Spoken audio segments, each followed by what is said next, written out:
At 82, Mick Jagger sat down for a rare interview. The interviewer asked a question no one expected. Who were the real bad girls of the 1970s rock scene? Mick chuckled. His blue eyes lit up. Ah, the bad girls, he said. There were plenty of them. But only a few could really shake the world. He leaned back and smiled, clearly remembering wild nights, broken hearts, and fearless women who defined an era. Before long, he started naming names, and each story revealed just how wild the decade really was. Mick's first bad girl was no stranger, Marianne Faithfull. She was my first real taste of rebellion, he said. Marianne wasn't just beautiful, she was dangerous. With her angelic looks and razor-sharp tongue, she became a rock goddess in the swinging 60s, but by the 70s, she had lived 1,000 lives. Her fall from fame was dramatic, but she never stopped fighting back. Marianne didn't care about rules, Mick said softly. She broke them and inspired me to do the same. Faithfull would later call their love story beautiful, chaotic, and doomed. It was pure rock and roll. When Mick mentioned Debbie Harry, his grin widened. Now Debbie, she wasn't just a pretty face, he said. She was punk before punk even had a name. As the frontwoman of Blondie, Debbie brought danger to disco and sex appeal to punk rock. Her icy blonde hair and fearless lyrics made her the fantasy and the threat of every man in music. She could walk into a room full of rock stars, Mick said, and they'd all go quiet. Debbie was cool, commanding, and unapologetically in control. She was the kind of woman, Mick laughed, you didn't dare mess with. Mick's tone changed when Stevie Nicks' name came up. She wasn't a bad girl in the way people think, he said. She was mystical. Stevie's voice, her shawls, her presence, everything about her was otherworldly. During Taoas, the height of Fleetwood Mac's chaos, Stevie was the calm and the storm. Stevie could make a song sound like a spell, Mick said. She didn't need rebellion. Her magic was rebellion. Rumors swirled that Mick and Stevie shared more than just a stage, especially after their duet, Leather and Lace. He only smiled and said, "She's still one of the most powerful women I've ever known." She was wild in a different way, Mick recalled.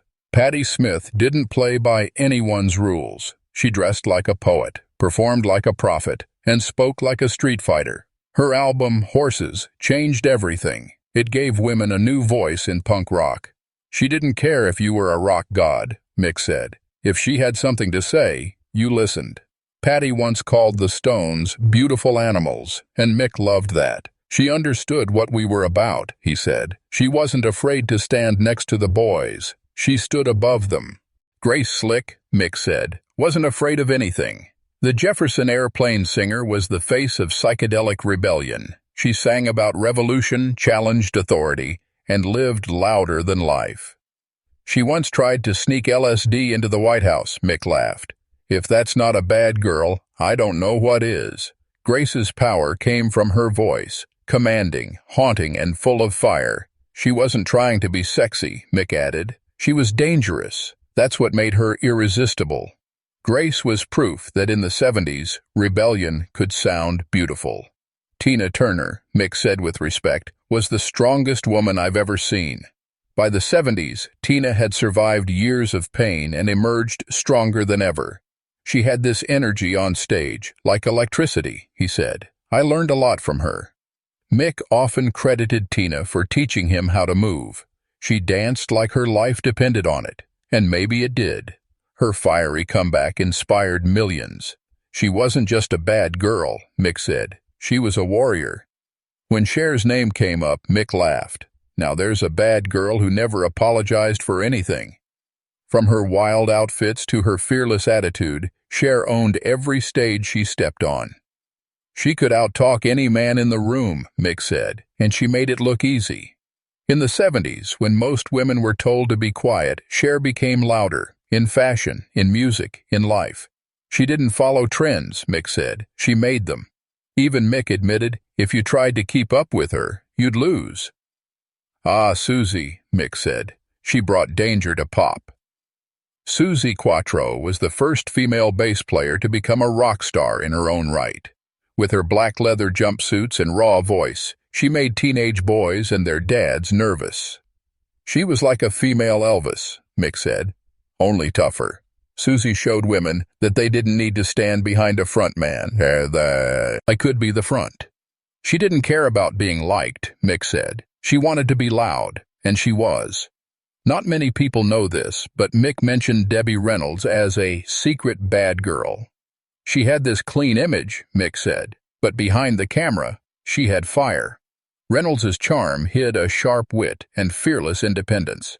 She told Hollywood men where to go long before it was fashionable, Mick smiled. She was proof that a woman didn't need to scream to be rebellious. Now Joan Jett, Mick said. She was the next wave. By the late 70s, Joan was tearing down barriers with the Runaways. She had that stare, Mick recalled. You knew she didn't care what anyone thought. Her anthem, Bad Reputation, summed up the spirit of the decade. She was born in the wrong time, Mick said. She should have been right there with us. Mick's voice softened when Janis Joplin's name came up. Janis burned brighter than anyone, he said. Her voice could shatter glass and hearts at the same time. She wasn't pretending to be wild. She was wild. Her short life left a hole in the rock world. She lived fast, sang hard, and loved too much, Mick said quietly. But that's what made her unforgettable. She wasn't even a singer, Mick laughed, but she had the same spirit. Brigitte Bardot embodied rebellion, turning beauty into weaponry. She made men nervous, Mick said, and she liked that. Bardot's influence reached fashion, film, and music alike. She didn't follow fame, Mick said. She let it chase her. To Mick, Bardot was proof that bad girls weren't bad. They were free. Linda, Mick said, had that California charm, but she was tougher than steel. She could sing any genre, rock, country, pop, and make it sound effortless. She was one of the few who could tell record execs no, and mean it, Mick said. Her independence made her a model for future female artists. She didn't need to shout, Mick said. Her music did the talking. The interviewer asked Mick one last question. What made them bad girls, really? Mick paused, then smiled. They weren't bad, he said. They were free. They scared people because they lived the way men had always lived. Loud, honest, and unafraid. He leaned forward. The world called them bad girls, but to me, he grinned, they were the best kind of trouble.